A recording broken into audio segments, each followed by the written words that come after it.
은퇴는 마치 긴 항해를 마친 배가 항구에 정박하는 순간과도 같다. 오랜 시간 바다를 누비며 부서지지 않도록 버텨낸 배는 이제 더 이상 어디론가 나아갈 이유도 누군가의 명령도 조타를 잡아야 할 급박함도 사라진다. 그리고 그때 비로소 배는 자기가 얼마나 외로웠는지, 얼마나 바람과 파도 속에서 혼자였는지를 실감하게 된다. 사람도 다르지 않다. 은퇴 후 하루하루가 자유로워질 줄 알았던 시간은 어느 순간 내가 더 이상 누구에게도 필요하지 않은 존재라는 막막한 감정으로 채워진다. 일터에서의 역할은 명확했다. 상사로서, 동료로서, 후배의 조언자로서 하루를 꽉 채웠다.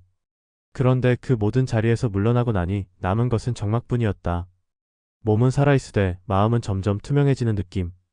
존재하되 존재하지 않는 것 같은 기묘한 고독. 그렇게 69세의 한 남성은 문득 깨닫는다. 은퇴는 이를 내려놓는 순간이 아니라 나를 세상에서 지워가는 시작일 수 있다는 사실을. 첫 번째 사례는 69세의 김도연 씨 이야기다. 그는 대기업 인사팀에서 35년간 근무한 뒤 64세에 퇴직했다. 처음 1년은 여행도 다니고 아내와 함께 집 근처 산책도 하며 지냈지만 그 이후 점점 삶의 균열이 느껴졌다.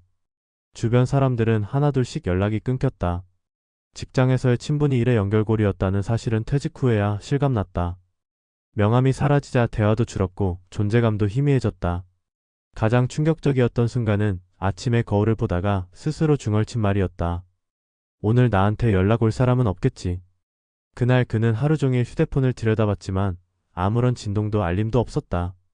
결국 저녁 무렵 그는 스스로 자신의 번호로 전화를 걸어 통화 기록이라도 남기고 싶을 정도로 고독에 휩싸였다. 가족은 있었지만 그조차도 필요의 언어로만 연결되어 있었다.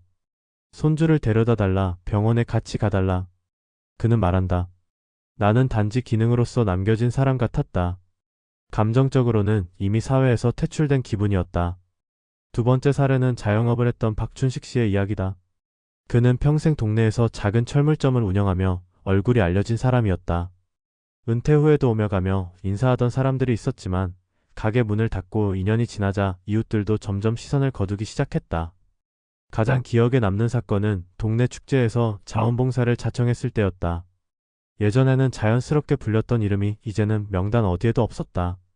담당자는 그의 얼굴을 기억하지 못했고 자리가 없다는 말에 그는 조용히 돌아섰다. 내가 있는 줄도 모르는 세상이 되어버렸더라. 내가 사라졌는데 아무도 몰라주는 그 기분. 박 씨는 그날 집에 돌아와 혼자 소주 한 병을 비우며 속으로 말했다. 살아있다는 증거가 뭐지? 누군가 나를 찾는 것, 누군가 나를 기다리는 것, 그게 사람 사는 거 아니었나? 이후 그는 몇 차례 자원봉사도, 동호회도 시도했지만 마음의 문은 쉽게 열리지 않았다. 무엇보다 상처받고 싶지 않아서였다. 결국 그는 집 근처를 돌며 정해진 시간에 걷는 일로 하루를 채우고 있다. 걷기만 해도 하루가 지나가니까 누군가를 기다리지 않아도 되니까. 세 번째 사례는 교직 생활을 마친 이정희 씨의 이야기다. 여성으로서 교사라는 직업은 사회와의 연결고리이자 정체성이었다. 수십 년간 제자들을 가르치며 존경과 관심을 받았던 그는 퇴직 후 예상하지 못한 정적에 둘러싸였다. 그동안 매일 올리던 메시지, 전화를 통해 이어지던 삶의 리듬이 갑자기 사라졌다. 그는 말한다. 내가 필요한 사람이 없다는 게 이토록 아플 줄은 몰랐다.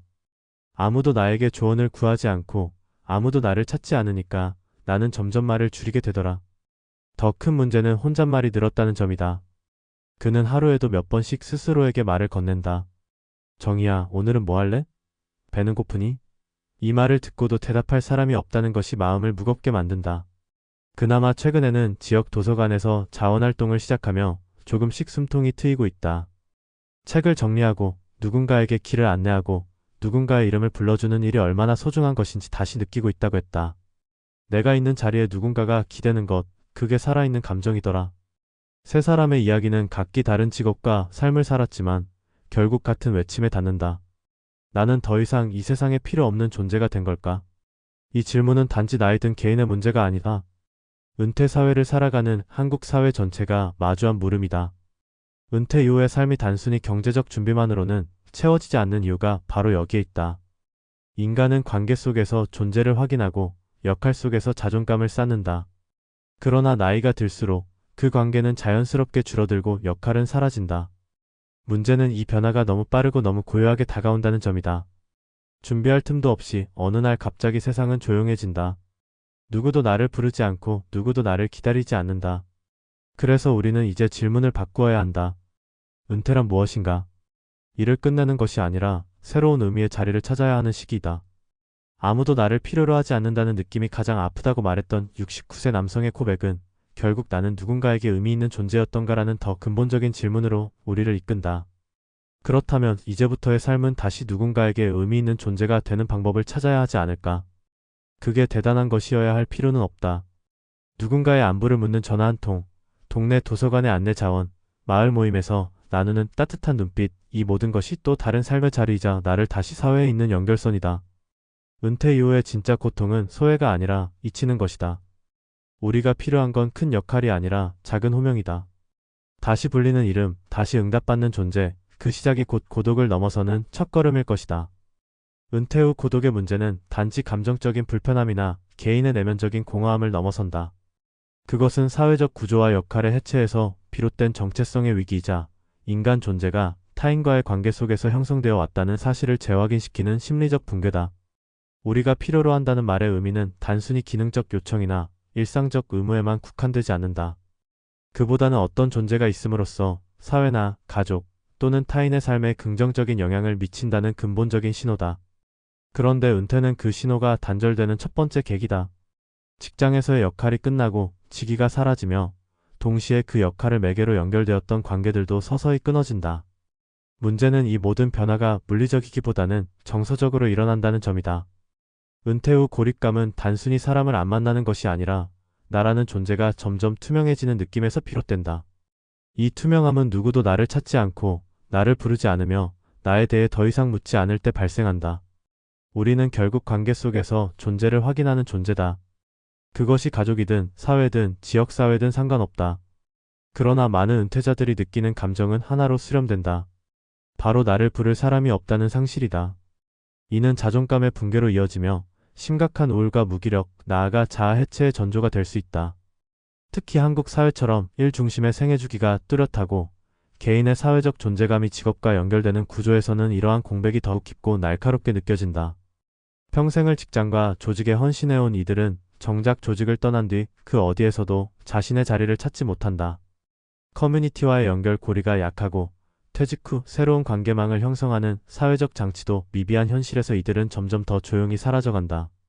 누구도 관심을 가지지 않기 때문에 누구에게도 말을 걸지 않게 된다. 이는 단순히 개인이 사회에서 조용히 빠져나가는 현상처럼 보일 수 있지만 실상은 고령화 사회가 직면한 가장 중대한 문제 중 하나다. 특히 OECD 국가 중에서도 상대적 빈곤율과 노인 자살률이 높은 한국 사회에서 이 고독은 단순한 정서 문제가 아니라 생명과 직결된 구조적 위협이다. 그렇다면 이 문제를 해결하기 위해서는 어떻게 해야 할까?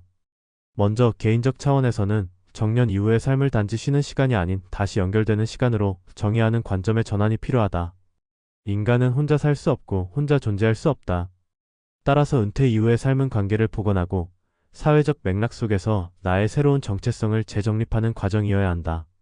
이는 반드시 거창한 활동을 뜻하지 않는다. 동네 복지관에서의 자원봉사, 도서관 정리봉사, 작은 동호회 모임 참여와 같은 사소해 보이는 참여가 곧 삶의 회복이 된다. 중요한 것은 누군가에게 다시 불리는 경험이다. 이름이 불리고 역할이 주어지고 내가 도울 수 있는 누군가가 있다는 감각은 존재감을 회복시키는 가장 강력한 회로다. 사회적 차원에서는 제도적 개입이 절실하다. 단순히 복지 혜택을 확대하는 것을 넘어서 고령층의 사회 참여를 독려하고 지역사회 내에서 은퇴자가 자연스럽게 활동할 수 있는 생태계를 만들어야 한다.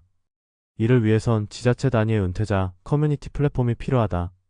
이는 단순한 노인복지센터와는 구분되는 다양한 연령층이 함께 활동하고 교류할 수 있는 공간이다. 은퇴자만 따로 모여있는 공간은 오히려 고립을 강화할 수 있다. 다양한 세대와의 연결 속에서 경험과 지혜를 나누고 동시에 새로운 자극을 받아야 삶은 다시 순환된다. 또한 기업과 연계한 인생 이막 프로그램도 필요하다. 퇴직자들이 단순히 직장을 그만두는 것이 아니라 새로운 방식의 노동이나 활동으로 자연스럽게 전환할 수 있도록 돕는 프로그램이 사회 전반에 퍼져야 한다. 예를 들어 일정 기간 경력과 지식을 기반으로 공공 프로젝트에 참여하거나 청년 창업팀과의 멘토링 프로그램에 결합하는 형태가 될 수 있다. 중요한 것은 이들이 여전히 사회에 기여할 수 있는 존재라는 메시지를 경험을 통해 체득하게 하는 것이다. 그리고 마지막으로 문화적 차원에서 우리는 은퇴를 바라보는 시선을 재구성해야 한다. 지금까지 은퇴는 일의 끝, 역할의 끝, 그리고 생의 리듬의 끝으로 여겨져 왔다. 그러나 실상은 인생의 새로운 국면이다. 수명 100세 시대, 은퇴 후의 시간은 짧게는 20년, 길게는 3040년에 이르기도 한다. 이 시간을 단지 쉬는 시간으로만 인식하면 그 안에서 생겨나는 공허는 감당할 수 없을 정도로 커질 수밖에 없다. 따라서 이제 우리는 은퇴라는 단어 대신 재시작, 전환, 제2의 성장이라는 언어를 상상해야 한다. 은퇴한 개인이 자신의 삶을 성찰하고 사회와의 새로운 관계 속에서 다시 살아갈 수 있도록 돕는 상징이 필요하다. 그리고 그 첫걸음은 바로 누군가에게 다시 필요하다는 감각을 회복시키는 데 있다. 고독은 존재의 부재가 아니라 관계의 부재다. 존재는 여전히 그 자리에 있지만 관계가 단절된 순간 인간은 스스로를 잃는다. 그러므로 은퇴자에게 필요한 것은 거창한 성취가 아니다. 단 한 사람과의 연결, 단 한 번의 대화, 단 한 개의 역할만으로도 삶은 다시 빛을 찾는다. 아무도 나를 필요로 하지 않는다는 느낌, 그게 가장 아팠다는 고백은 결국 우리 사회가 놓치고 있는 가장 인간적인 질문을 던진다. 누가 나를 부르고 있는가? 나는 누구를 위해 존재하고 있는가? 그 질문에 우리가 진심으로 응답할 수 있을 때 비로소 은퇴 이후의 삶은 단절이 아니라 연속의 시간으로 이어질 수 있을 것이다. 인간은 단지 살아있는 것이 아니라 함께 살아가야 하는 존재라는 그 단순하지만 본질적인 진리를 우리는 잊지 말아야 한다.